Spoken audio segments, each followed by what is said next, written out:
अस्सलाम वालेकुम, मैं हूँ नादिया अनवर और उम्मीद करती हूँ आप सब खैरियत से होंगे। नाज़रीन, आज हमारे साथ सेशन में मौजूद हैं अमीन गफ़ार साहब और जो है उनसे हम जानेंगे मार्केट के हवाले से कि आज जो है मार्केट में जो है क्या वजह थी, क्यों कौन सी ऐसी न्यूज़ थी, कौन सी ऐसी पॉलिटिकल न्यूज़ थी जिसकी वजह से जो है मार्केट आज जो है वो थोड़ी-सी हमने डाउन देखी और जो है बाकी क्या ओवरव्यू रहा मार्केट का वो हम जानेंगे। तो आइए उन्हें वेलकम करते हैं। अस्सलाम वालेकुम सर। वालेकुम सलाम। सर कैसे हैं आप, खैरियत से? अल्लाह के करम से।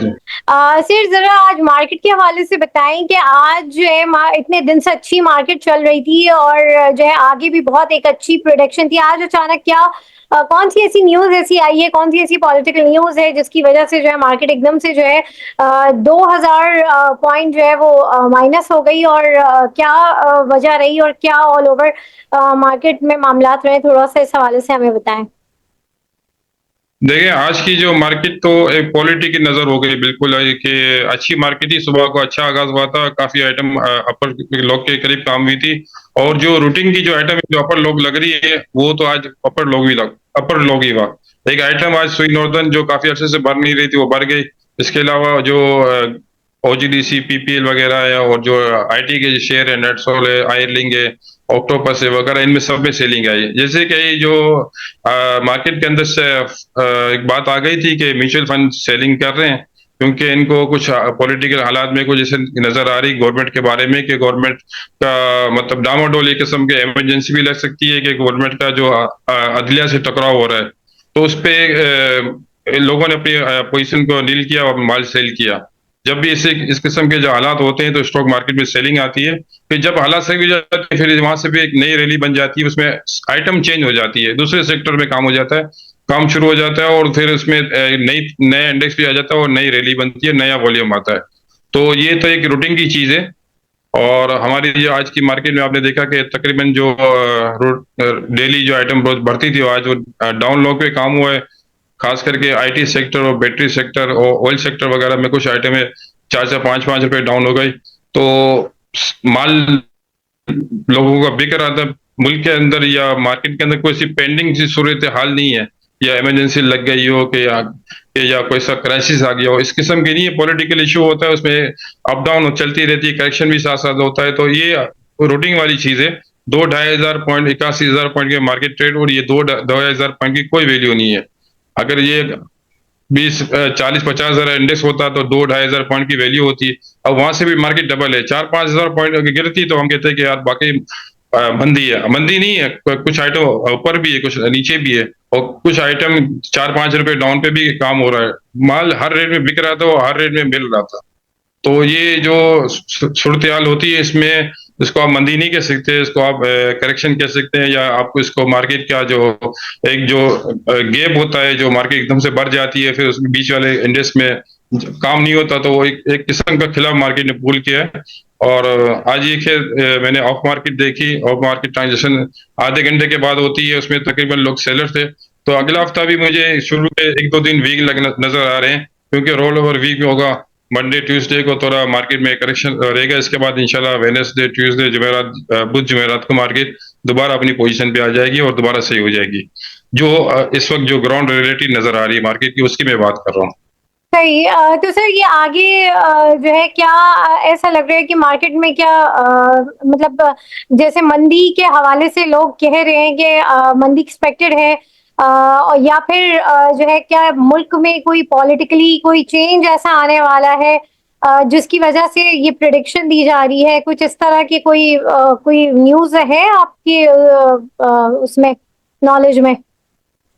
न्यूज तो हर चैनल पे चल रही होती है और आप ये सब चैनल देखते हैं, मगर स्टॉक की जो अपनी जो वहाँ पे जो ग्रुप चलते हैं और इनसाइड न्यूज और स्टॉक वाले को ज्यादा होती है, तो उससे तो एक बड़े ब्रोकर होते हैं या फिर म्यूचुअल फंड होते हैं या कोई ऐसे इशू छोड़ दिए जाते हैं या फिर एजेंसियां इशू छोड़ती है या कोई पॉलिटिकल लोग इशू छोड़ते हैं कि अगर इस तरह के जो अगर हालात होंगे तो क्या असर होगा। तो वो स्टॉक में एक आवर लिमिट न्यूज आती रहती है जो आम लोगों को पता नहीं होती। तो वहाँ के जो ग्रुप वगैरह उसमें अवार्ड न्यूज आ जाती है, इमरजेंसी लगने वाली है, फंड माल बेच रहे हैं, तो इस किस्म की जो बातें आती है तो इसमें ज्यादा पेंडिंग होती है ना। तो एक होता है जो जिनकी लेवरेज पे काम कर रहे होते हैं वो फंस जाते हैं। और ज्यादा तो जो अभी तक है मार्केट में लेवरेज का काम कम है, जो फ्यूचर कॉन्ट्रैक्ट के अंदर काम करते हैं उनको बहुत ज्यादा उसमें प्रेशर होता है, क्योंकि उनको डिफेंस भरना होता है, तो फिर वो अपनी पोजीशन को नील करते हैं, क्योंकि बहुत ज्यादा अगर मार्केट गिर जाएगी तो फिर इनको बहुत ज्यादा लॉस हो जाएगा। इनको तो समझ लो कि वो इस तरह खड़े होते हैं कि हवा के अंदर खड़े होते हैं अपनी फ्यूचर के अंदर, कि इनके पास लिक्विडिटी के पैसे तो नहीं होते, मगर ये डिफरेंस पे काम करते हैं, तो डिफरेंस बढ़ जाता है, इनके लिए बड़े मसले हो जाते हैं। बाकी जो डिलीवरी वाले जो शेयर है वो इंडिविजुअल लोगों ने ज्यादा नहीं बेचा, फंड ने बेचे, वो फिगर आ जाएंगे नेशनल क्लियरिंग से। बाकी ये कि जो सूरत हाल पॉलिटिकल अभी नजर आ रही है, कुछ दिनों की बात है, और इंशाल्लाह वो भी क्लियर हो जाएगी, क्योंकि अदलिया का और गवर्नमेंट का और जो इलेक्शन कमीशन का जो मसला चल रहा है वो हम्म। बिन बैठ के मसला हल कर, क्योंकि हम इस वक्त IMF के प्रोग्राम के अंदर है, जैसे कि मुल्क हमारा है मगर हमारे हाथ में नहीं है। तो ये जो टैक्सेस वगैरह लगने जा रहे थे, तो उसमें गवर्नमेंट को एक सिर्फ चाहिए थी ज़रात पे टैक्स लगाने के लिए, पेंशन खत्म करने के लिए जजों की वगैरह की, और जो गवर्नमेंट के जो रिटायर पर्सन है उनकी ज्यादा बहुत ज्यादा पेंशन बढ़ जाती है। तो ये खत्म करने के लिए गवर्नमेंट जा रही थी, तो इनकी गवर्नमेंट का तख्ता उलट दिया, इनकी जो अक्सरियत खत्म हो गई। तो इसमें ज़रात पे टैक्स भी रुक गया, और पेंशन पे जो पेंशन देनी थी, पेंशन वगैरह खत्म करनी थी, वो भी रुक गई। तो ये एक मामला, एक इशू IMF का जो प्रोग्राम वो खराब हो रहा है। तो आप वो इसको मिल बैठ के हल कर लेंगे तो ये मसला हल हो जाएगा कि ज़रात पे टैक्स लगेगा। अगर नहीं लोग आ भी जाते हैं, अगर ये एक एजेंडा पे खड़े हो जाते हैं कि भाई ठीक है IMF के प्रोग्राम में, तो IMF की बात हमको माननी पड़ेगी। अगर वो खड़े हो जाते हैं तो फिर दोबारा कोई पॉलिटिकल इशू भी खत्म हो जाएगा, और मुल्क भी हमारा आगे बढ़ेगा, और IMF की किस्त भी हमारे पास आ जाएगी। सही। अच्छा सर, अभी ये कुछ मीटिंग हुई है स्टॉक के मैनेजमेंट और SCCP की मैनेजमेंट में, तो उस मीटिंग में जो है चाइनीज इन्वेस्टमेंट वगैरह की जो है के हवाले से कुछ डिस्कशन रही है। थोड़ा सा उस हवाले से कुछ डिटेल्स आपको पता है तो वो जरा आप हमें बताएं। देखिए, पहले भी एक बात आई थी कि सिंगाई स्टॉक एक्सचेंज के अंदर हमारी स्टॉक मार्केट लीज होगी, वहां पे रजिस्टर होगी मार्केट। तो इसके बाद ये कि सिंगाई स्टॉक एक्सचेंज जो शेयर लेगी वो पाकिस्तान स्टॉक एक्सचेंज के होंगे, उसमें ही अपना पोर्टफोलियो बना, क्योंकि हमारे मुल्क के अंदर जो नंबर इन्वेस्टर बढ़ते ही नहीं है। आबादी के हिसाब से देखा जाए तो 1% भी इन्वेस्टर नहीं है। इसमें सबसे बड़ी जो हमारी वजह है कि हमारी मिक्स मैनेजमेंट है।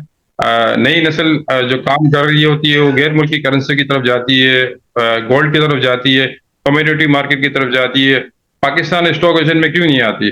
पाकिस्तान स्टॉक एक्सचेंज में देखेंगे, आपने देखा होगा, कुछ आप स्टूडेंट के प्रोग्राम करती हैं, स्टूडेंट पाकिस्तान स्टॉक एक्सचेंज में आते हैं, कहते हैं कि हम आते हैं ऑटोमेटिक ट्रेडिंग देखने के लिए। तो ऑटोमेटिक ट्रेडिंग को दिखाने के लिए ट्रेडिंग हॉल के अंदर लिया जाता है, तो वो तो खाली पड़ा होता है। बाकी ये कि वहाँ पे ऑफिस वगैरह भी देखते हैं, वो भी बंद पड़े हुए, तो लोग घबरा जाते हैं, बोला नहीं ऐसा नहीं कि हम यहाँ इन्वेस्टमेंट करें तो हमारी इन्वेस्टमेंट डूब जाए, जिससे लोग पहले ही आगे और अपने इन्वेस्टमेंट को खो के जा चुके हैं।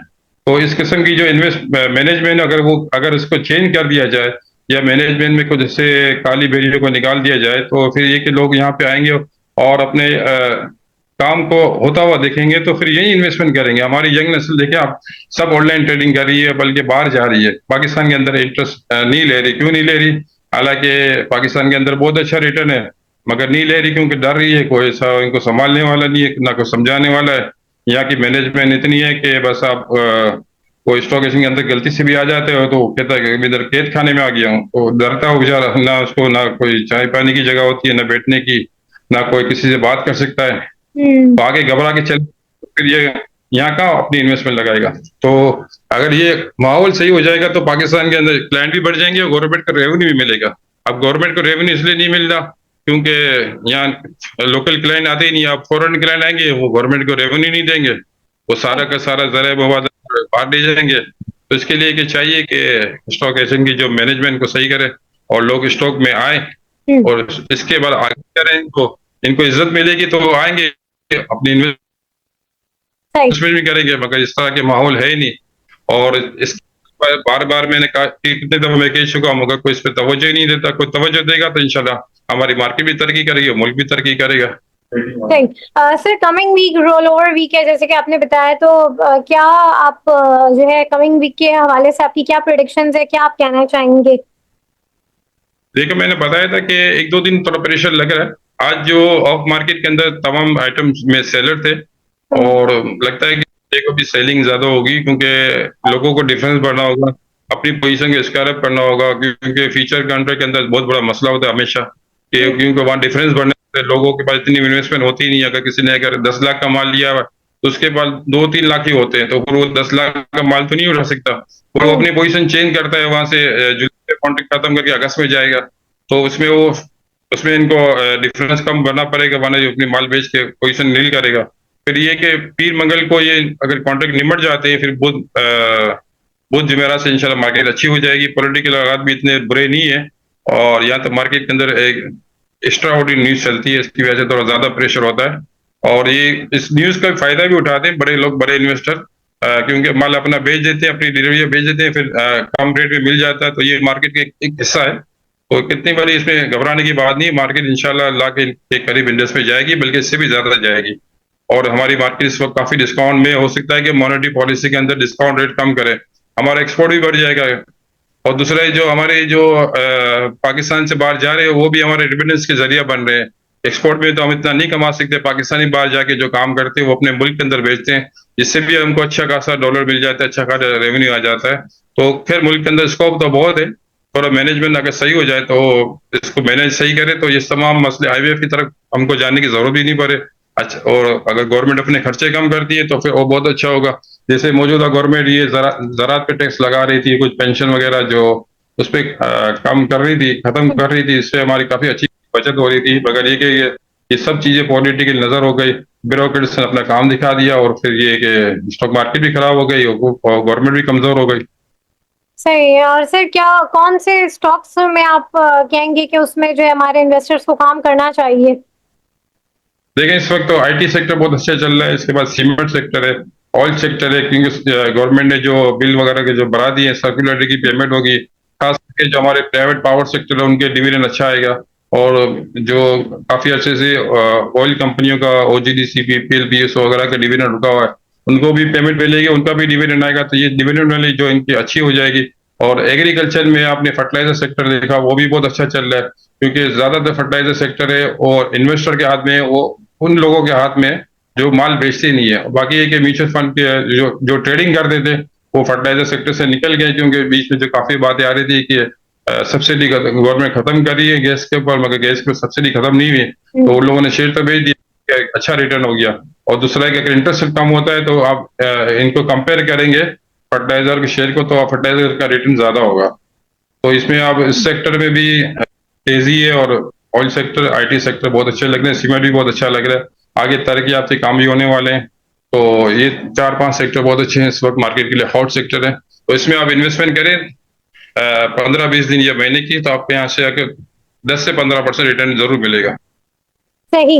बहुत शुक्रिया अमीन साहब आपका। और जो है नाज़रीन, यहीं पर मैं आप लोगों से इजाज़त लूँगी सेशन से, और आप लोगों से फिर मुलाकात होगी, और तब तक के लिए जो है अल्लाह हाफ़िज़।